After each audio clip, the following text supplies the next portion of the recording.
안녕하십니까. 골방 라이브를 시작합니다. 오늘은 깨어있음의 본질에 대해서 살펴보고자 합니다. 청교도 신학자인 존 오웬은 깨어있음이란 낱낱이 조심하면서 부지런하게 하나님이 지정하신 모든 수단과 방법을 사용해서 우리의 마음과 행위 그리고 사탄의 전략과 전술을 살펴 이 세상에서 죄를 짓는 기회에 얽혀들지 않는 것이다 라고 말하고 있습니다. 기독교적 삶은 여정이요 경주요 싸움입니다. 우리는 순례자로서 멸망의 성으로부터 천성을 향하여 이르는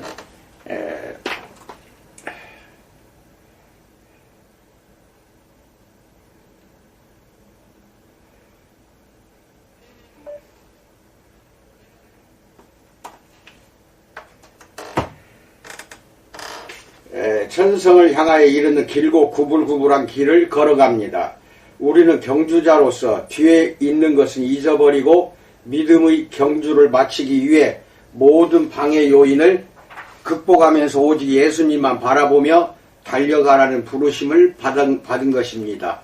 또한 우리는 군인으로서 복음의 전신갑주를 입고 우리의 형제요 대장이요 왕이신 예수님의 지혜와 힘을 의지함으로써 언제든지 싸움에 임할 채비를 갖춰야 합니다.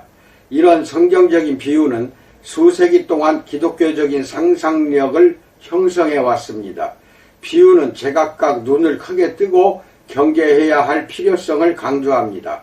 고대 세계에서의 여행에는 항상 많은 위험이 뒤따랐습니다. 신자들은 천국의 시민이지만 세상에서는 순례자요 온갖 위험과 시련과 유혹의 덫이 도사리고 있는 낯선 땅을 지나는 나그네입니다. 우리 앞에 놓인 경주는 100m 달리 단거리 그 경주가 아닌 장애물이 많은 마라톤 경주와 같습니다. 전쟁에 참여한 군인들은 적을 상대해야 합니다. 경계는 선택사항이 아닙니다. 우리는 늘 깨어 경계해야 합니다. 그렇다면 깨어있음이란 무엇일까요? 먼저 이에 대한 존 오웬의 분석을 토대로 이번 설교를 시작하고 그런 다음에는 성경의 용어들과 절실히 필요하지만 종종 무시되는 이 영적 훈련의 4가지 요소를 차례로 살펴보기로 합니다. 첫 번째, 깨어있음의 정의에 대하여 알아봅니다. 깨어있음이란 무엇인가?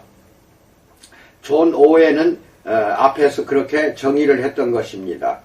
이 정의는 좀 더 자세하게 살펴볼 가치가 있습니다.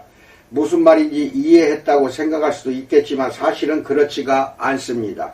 셜록 홈스는 왓슨에게 당신은 보지만 주의 깊게 관찰하지는 않소 라고 말했습니다.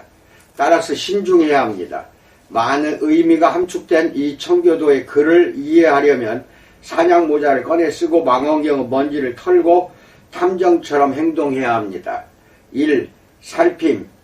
깨어있음은 조심함을 의미합니다.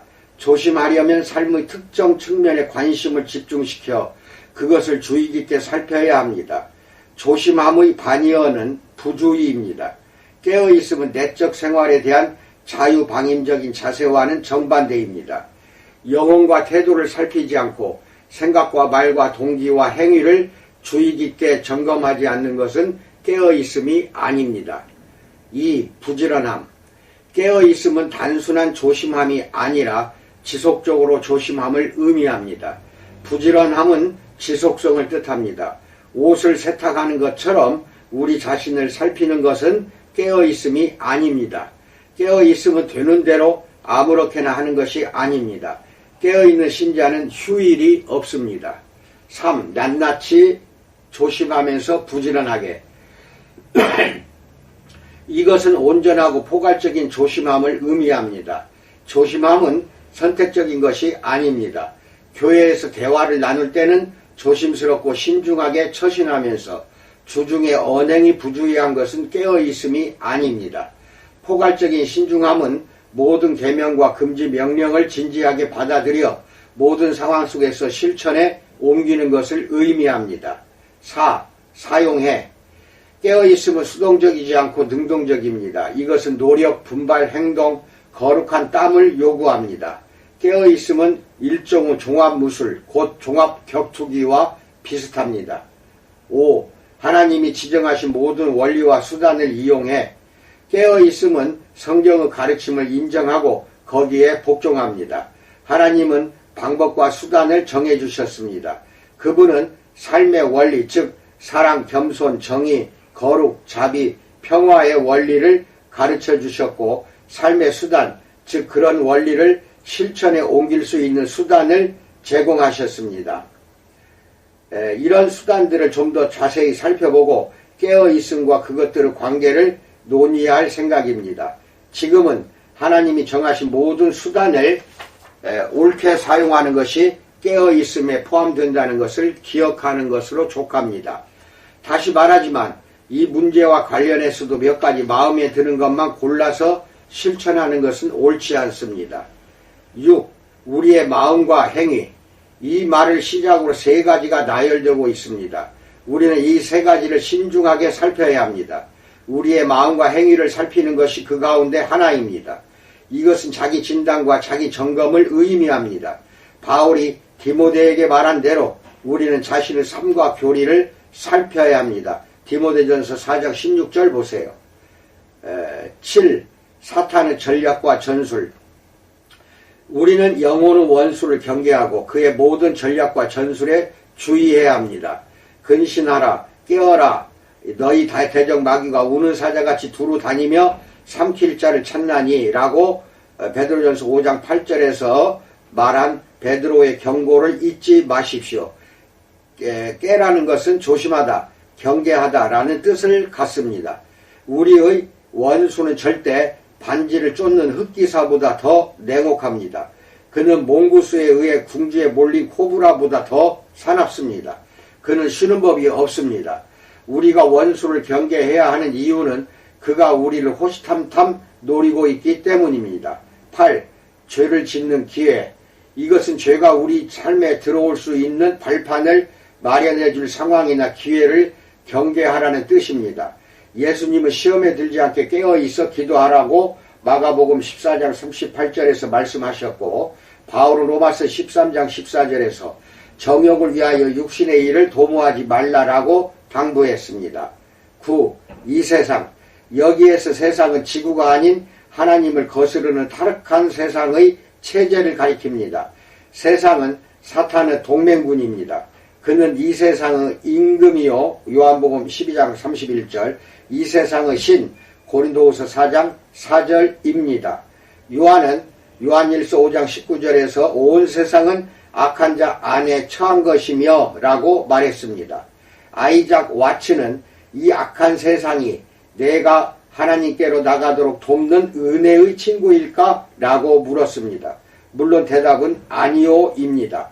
야고보 사도는 가늠한 여인들아 세상과 벗된 것이 하나님과 원수됨을 알지 못하느냐. 그런즉 누구든지 세상과 벗이 되고자 하는 자는 스스로 하나님과 원수되는 것이니라 라고 야고보서 4장 4절에서 분명하게 말했습니다. 10. 얽혀들지 않는 것. 이 마지막 말은 목적절입니다. 우리가 깨어 경계해야 할 이유는 얽혀들지 않기 위해서입니다. 얽혀든다는 것은 장애물에 걸리다, 덫에 걸리다, 걸려 넘어지다 라는 뜻입니다. 얽힘은 자유의 반대입니다. 깨어있음은 언뜻 생각하면 성가신 일처럼 들리지만 사실은 그렇지 않습니다. 리처드 로저스는 깨어있음은 거기에 익숙해지기 전까지는 너무 힘든 일처럼 생각될 수 있다라고 말했습니다. 그러나 깨어있음에 익숙하지 않으면 자주 넘어져 위험에 빠질 수밖에 없고 영혼에 많은 상처를 입고 삶 속에서 많은 위로를 잃게 될 것입니다. 깨어있음에 힘쓰면 세상과 세상의 덫, 죄와 죄의 속박하는 힘, 유혹과 거짓과 원수 마귀의 비난으로부터 자유로워질 수가 있습니다. 두 번째, 성경 안에 나오는 깨어있음에 대해서 알아봅니다. 신약 성경은 깨어 경계하다로 번역될 수 있는 몇 가지 용어를 사용합니다. 이 용어들은 모두 중요합니다. 그 의미를 간단히 살펴보면 깨어있음의 본질을 이해하는 데 도움이 될 것입니다. 첫 번째 용어는 보다를 뜻하는 블레포입니다. 이 용어는 눈으로 보는 행위를 가리키지만 때로는 도덕적이고 영적인 의미를 나타내기도 합니다. 예를 들어 요한일서 8절에서는 삶을 주의 깊게 살피라는 의미로 사용되었습니다. 에베소서 5장 15절에서도 그와 똑같은 의미로 사용되었습니다. 그런즉 너희가 어떻게 행할지를 자세히 주의하여 지혜 없는 자같이 하지 말고 오직 지혜 있는 자같이 하여 라고 말합니다. 그리고 고린도전서에서도 다음과 같이 말합니다. 고린도전서 10장 12절에서 그런즉 선줄로 생각하는 자는 넘어질까 조심하라 라고 말합니다. 예수님은 씨 뿌리는 자의 비유를 가르치면서 이 용어를 사용하셨고 제자들에게 너희가 무엇을 듣는가 스스로 삼가라 라고 마가복음 4장 24절에서 가르치셨습니다. 아울러 이 용어는 위험을 경계하라는 의미로 사용되기도 했습니다. 마가복음 12장 38절 13장 33절도 보세요. 바울은 이 용어를 사용해 거짓 교사들과 교회 안에서 서로 싸우고 다투는 행위를 경계하라고 권고했습니다. 빌립보서 3장 2절 갈라디아서 5장 15절 보세요. 이 용어는 나중에 살펴볼 히브리서 3장 12절에서도 발견됩니다. 형제들아 너희는 삼가 혹 너희 중에 누가 믿지 아니하는 악한 마음을 품고 살아계신 하나님에게서 떨어질까 조심할 것이오 라고 말합니다. 두 번째 용어는 경계하다 깨어있다를 뜻하는 그레고레오입니다. 그레고레오. 이것은 예수님이 겟세마네 동산에서 제자들에게 경고할 때 사용하신 용어입니다. 시험에 들지 않게 깨어 기도하라. 마음에는 원이로되 육신이 약하도다라고 마태복음 26장 41절에서 말합니다. 이 용어는 또한 도덕적 경계와 영적인 경성을 의미하기도 합니다. 바울은 고린도전서 16장 13절에서 이 용어를 사용해 깨어 믿음에 굳게 서서 남자답게 강건하라 라고 말했고 골로새서 4장 2절에서는 기도를 계속하고 기도에 감사함으로 깨어 있으라 라고 말했습니다. 베드로도 베드로전서 5장 8절에서 이 용어를 사용해 근신하라 깨어라 너희 대적 마귀가 우는 사자같이 두루 다니며 삼킬 자를 찾나니 라고 말했습니다. 세 번째 용어는 경계 상태에 있다 어떤 것이 세심한 주의를 기울이다를 의미하는 프로세코입니다.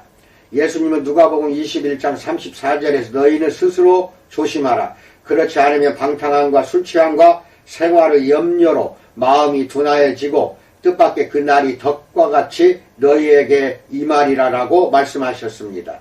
히브리서 2장 1절에서도 이 용어가 발견됩니다. 그러므로 우리는 들은 것에 더욱 유념함으로 우리가 흘러 떠내려가지 않도록 함이 마땅하니라라고 말합니다. 바울은 사도행전 20장 28절에서 이 용어를 사용해 에베소 교회의 장로들에게 여러분은 자기를 위하여 또는 온 양떼를 위하여 삼가라. 성령이 그들 가운데 여러분을 감독자로 삼고 하나님이 자기 피로 사신 교회를 보살피게 하셨느니라 라고 말했습니다.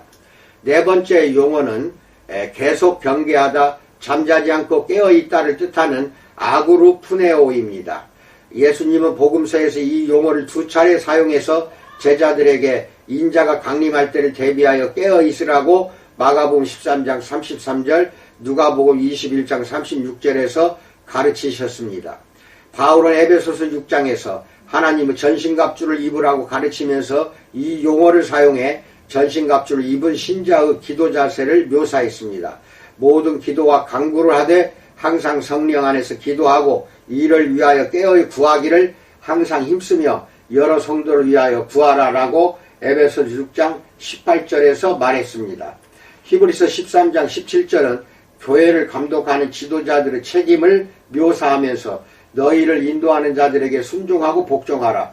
그들은 너희 영혼을 위하여 경성하기를 자신들이 청산할 자인 것 같이 하느니라.